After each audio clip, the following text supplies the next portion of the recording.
Hey, thanks for joining us. I'm Dr. Chad Kish, and I'm the instructor for the Materials, Methods, and Observation in Teaching Elementary Physical Education course. That is EDU 417, Part P.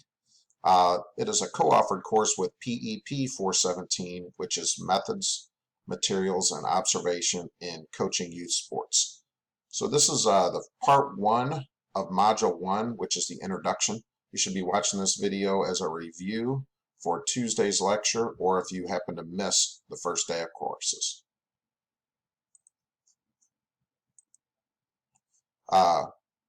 Start by introducing myself. I'm your instructor for this course. My name is Dr. Chad Kish.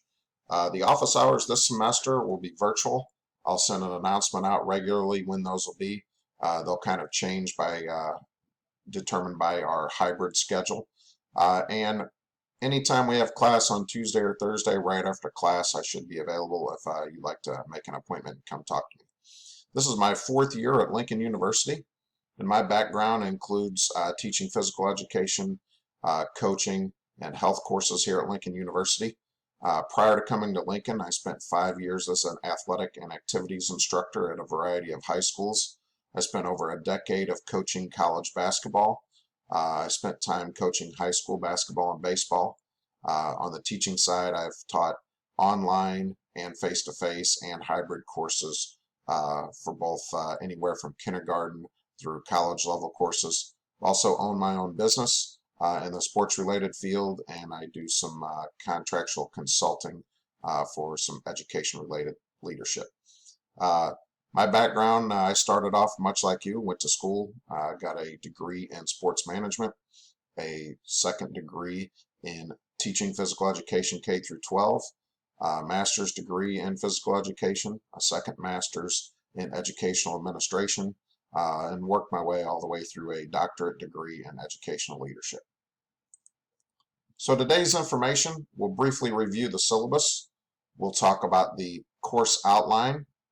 That's basically what are you going to learn in this class.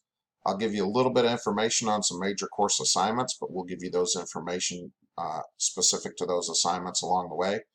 Our observation assignment, due to the nature of the class, and there is an observation that goes along with this, but we'll get to that a little bit later when we determine if you'll actually be able to go out in the schools or meet with the teams due to the COVID situation and our social distancing and safety guidelines. Also briefly talk about navigating Canvas, and we'll talk about what this class looks like in a hybrid learning format. It's very important you get the required textbook, even if you're, no matter what section you're in, PEP or EDU, you need to purchase either a actual copy or a online copy like an ebook. They're available in the LU bookstore and a variety of places online.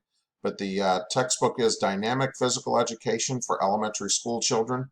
It's written by Pengrazi and Beal. It is a 2016 publishing date, and it is the 18th edition. It's from Pearson Education Publishers, and the ISBN's listed here. It's also on the syllabus. If you are a teacher, going to be a teacher, you're in the EDU section, teaching candidate, I would also recommend that you obtain the curriculum guide, lesson plans for implementation for the dynamic physical education for elementary school children. It's a great resource as you get into the teaching field and can be helpful when you're planning different curriculum and lesson plans. So that's a 2012 copyright. The ISBN's here, and like I said, it's very highly recommended for the teaching candidates. So we'll start off with the syllabus review.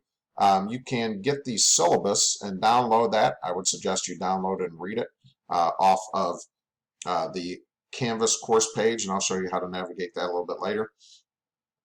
There's some general information there, such as the course, the co-offered course, the meeting times, the room number, my email address, as well as the course description. The course overview, there is course objectives. Those will be our learning objectives throughout the semester. You should read over those as well. That kind of gives you a guideline for what we will learn throughout the semester, and you'll actually use one of those objectives in your introductory discussion board when we get to that for later in Module 1. Here's some information on communicating with the instructor. Being that we'll be in a virtual environment, it's important to check your email daily, to email me. And when you email, make sure you list the course, the specific assignment you're talking about, and be very, very specific in your questions so I can try to get back with you in a timely manner with the actual information you're looking for. If you give me a general question, I might not actually answer your question, so try to be as specific as possible. The course policies and procedures are also listed on the syllabus. It's important that you attend class every day we meet. We'll probably meet less than 12 times with this hybrid format, so it's important that you come every class meeting. Student conduct's important. When we're here, make sure you stay off your phone. You take notes, you pay attention, you respect everybody in the classroom. Our assignments, critical that you complete them on time. In a hybrid format, there's a degree of self-learning, self-motivation that goes into that. And then it's very important that you have some academic honesty. Plagiarism is not accepted. I use VeriCite. If you try to use somebody else's previous assignment or just copy and paste from a website, I won't accept any of those type assignments. Everything needs to be your own individual work that's produced by you, and it's critical that you learn to summarize, analyze information whenever you do your assignments. Some more information that's important to look over on the syllabus. The course outline, which we'll go over here in a bit, kind of details everything you're going to learn throughout the course. There's some information on the major course assignments. You will get a assignment document handout that'll be posted online in the assignment for each one that's pretty specific. Make sure you follow your outlines and follow the essence of the assignment. Try to work ahead. Some of the major assignments are things that take several weeks to produce. The School of Education conceptual framework there talks about all the different things that the School of Education models in all of their classes. The course standards basically talk about the professional standards through a variety of different organizations and what you will learn specifically in this course. The course purpose and big ideas give you some more broad ideas of things you'll learn in the course. Recommended readings and recommended websites give you some other background information if you'd like to learn more, or you might use some of those in your research, completing assignments, and things like that. There are various Lincoln University policies are also listed on the syllabus. If you have any accommodation requests, make sure you get those to me in the next week or two so I can help you and accommodate you. Try not to bring them after the fact. You can send those to me via email and we can discuss how I can help you be successful in the course. There's information on course assistance, academic policies, emergency procedures, and some student code of conduct is all listed on the syllabus. So what most people want to know is, what am I going to have to do and what am I going to learn in this class? First of all, we're going to introduce you to teaching elementary physical education, some of the different concepts, movement patterns, how we go about doing that, instructional methods, planning, assessment, things of that nature. We will talk about the budgeting and purchasing process used for equipment. We'll talk about what is quality physical education, and we'll introduce you to the NASP standards. We'll also help you develop elementary physical education curriculum and discuss that as we go. We will also talk about understanding content standards and performance objectives when you're developing lessons or if you're developing practice plans. And we will then discuss organization and instruction for elementary physical education. What is that? Organization and instruction is how we plan our different things such as stop signals, whistles, how we move station to station, and things like that. That's is the organization, and the instruction is we'll talk about our different methods for introducing both activity and knowledge-based course information. In the second half of the class, we'll talk about materials, equipment, and safety. We'll talk about making those purchases, how to instruct those, how to make sure equipment is safe. We'll discuss lesson planning as well as practice planning. We'll also focus in on learning about a variety of teaching methods and we'll couple that with coaching methods. We'll talk about assessment techniques. It's important to understand how to modify and adapt activities for a diverse student population. We'll also then discuss observations and evaluations of teachers and coaches, what that process looked like.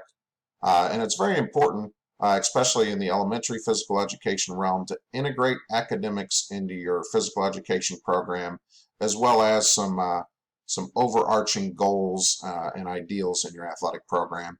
And we will wrap up the semester with a unit on coaching sports and athletics. Some of our major assignments will be you will develop a budget for a sports team or an intramural team and present that to the class. You will develop a philosophy statement on how to integrate academics into PE and athletics. You will develop another philosophy statement on either your philosophy of physical education or your philosophy of coaching. We will do lesson planning. We will have teaching presentations. The clinical observation experience, we'll get more information on that. It's where you will actually observe a teacher or a coach and fill out some forms, do some different observing techniques, and write a summary statement or paper on your overall experience. And we will keep a portfolio of our learning as we go. So what is the portfolio assignment? First of all, if you haven't yet, get a 3-ring binder with 5 or 6 tab dividers. Bring it to class every day, and we complete it as we move along in the class. This is where you should keep your notes, any handouts I give you, any completed assignments that I give you back. There will be an assignment probably at the midterm and the final where I look over your portfolio and you can earn a grade for that. Why do we do this? It's used as a professional resource. You can use this information in your professional career or in some other classes. And if you plan on being a teacher, you might be able to use some of the information here as artifacts for your professional portfolio assignment in your EDU 410 class or for entry into the education prep program. If you're a wellness major, you can probably use some of this information in your internship class. There's a portfolio required during that. So navigating Canvas, it's important. This is kind of what the Canvas page looks like, and I'll try to walk you through this here. It's important to find your home page for the class. You'll be able to see the syllabus, some assignments, modules, grades, some different tabs like that on the left. So let me show you. Here is what my dashboard looks like as a student. Yours looks a little bit different. I put the textbook cover as the picture for the class or the placeholder. So when you come to our class, Methods, Materials, and Observations of Elementary PE, you should have your recent announcement here. If you look over to the left, you can have your home page, announcements. I'll send out what we will do every week on there, if we'll have a class meeting on Tuesday or Thursday, or if it'll be a online type virtual day, say on a Thursday. Your syllabus is located right here. Our learning modules are at this tab, so we'll start with Module 1, which is our introduction.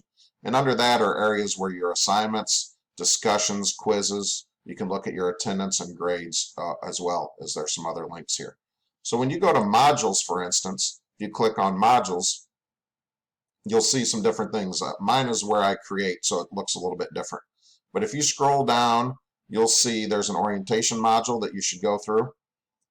Course materials, there's going to be some different information and documents there that you can use throughout the class. And we'll start here with Module 1 is the introduction. If you click on Module 1 Basics, it gives you some background of what we do here in Module 1 and the course overview. And if you see down here at the bottom, there is previous and next. Actually, I think my superimposed picture is on the next. But the next page on our Module 1, let me try to move this up so I can get to it. See right here, would take us to Module 1 information, where we have our learning objectives for the module, our Module 1 activities. These are things you need to do: obtain the textbook, your 3-ring binder, read the syllabus, watch Module 1 lecture video, or possibly watch the Module 1 lecture video review if you missed the first one, which is this video. And then here are our assignments that are in Module 1. You'll have a quiz, a discussion board, an educator acronym quiz, and a course pretest. All right. And if you just continue to click the next buttons and previous buttons, it will take you through to the next page, which hasn't been created yet. And as you scroll through, you can get through your different assignments. So I will attach the assignments to the modules that they're doing. All right. So there's some information on navigating Canvas. Most of you should be pretty comfortable with that. What does a hybrid course look like? For this course, we are blending the course information between in-class and online learning. There's a variety of things in this course that really need to be done in person, being that it is a methods class to learn how to teach, but the online version will provide you with the online portion of the class will provide you with some background, some lectures, some information we can do outside of class. It'll also give you more flexibility in time to develop and complete your assignments. The class is scheduled on Tuesday and Thursday, so keep these times available on your class. Most of our class meetings will be on Tuesday, but there will be some Thursday meetings. So what I need you to do is check your weekly schedule on Mondays. I'll send a Canvas announcement out Monday morning to let you know what we'll be doing each week. If you don't see that Canvas assignment, go ahead and plan on coming to class on Tuesday. But I should list everything we'll have due that week, what days we'll have class, what days we will do virtual. Remember, the virtual class section does require a time commitment, so make sure you remember to be a self-learner and schedule yourself enough time to complete the activities. Just because there's a deadline doesn't mean you do the assignment like an hour before the deadline. That means that's the last time. As soon as you get the schedule on Monday, you can go ahead and complete those activities. You might, if we have class on Tuesday, you might wait till after class on Tuesday to do the rest of the week activities so you can do some of the learning in class. And we don't plan on having any in-class meetings after Thanksgiving break due to the fact that we're off for a week. Most people will go home. We want to have a safe learning environment. So all of our planned course activities after Thanksgiving will be done completely online. So what do I have to do this week? Your Module 1 activities. Number 1, obtain the textbook. You can get that in the LU bookstore. You can purchase online from an outside source. You can borrow from a friend. But you need the textbook to be successful in the class, due that we will have a lot of hybrid activities. Next, go to Walmart, Target, somewhere like that. Obtain yourself a 3-ring binder with 5 or 6 tab dividers and bring that to class every day with some notebook paper and a pen and your electronic device in case we do some kind of online activity. Number 3, download and read the syllabus. It's your responsibility to read the syllabus. At the end of the semester, people will always say, I didn't know this. Hey, it was in the syllabus that I handed out the first day of class. So make sure you read that syllabus. Number 4, watch the Module 1 lecture videos. They're located in Module 1 on the Canvas page.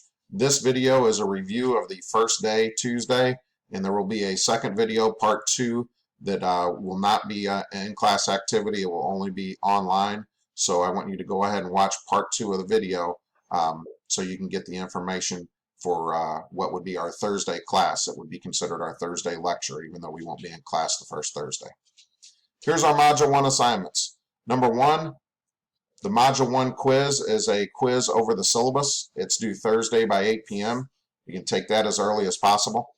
It's a short quiz. All the information from that quiz will be from the syllabus. Assignment number 2 is your discussion board. You're going to discuss some background information about yourself, introduce yourself, and then talk about some career and course goals. This is a 2-part assignment. The first part, your initial posting, is due on Thursday by 8 p.m. When you look at the assignment, there's a format. Follow the format, label your paragraphs 1, 2, and 3, and respond to those prompts. And then by Friday at 8 p.m., you need to respond to 2 classmates. Information for responses is also listed on the discussion board assignment.